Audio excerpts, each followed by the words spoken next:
લાખણીથી આવતો તો અને મને ત્રિકમભાઈ મળ્યા અને એમણે મને વાત કરી કે ભાઈ આપણે તમે બંને જતા રહ્યા છે તો કાલ મીટિંગ છે 2 દાડા પછી પાટણ, તો તમે પાટણ મારા સાથે આવો.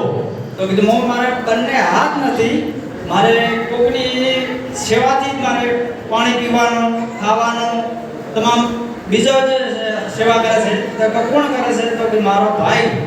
તો કે બંને આવજો. તો હું પાટણ અમે બંને ભાઈ ગયા અને ત્યાં મીટિંગમાં મને પહેલી જ વખત મીટિંગમાં ગયો અને ત્યાં 7,490 નો મને ખૂબ એર કુલર મળ્યો હતો. જોરદાર તાળી છે મિત્રો. મિત્રો આવા વ્યક્તિને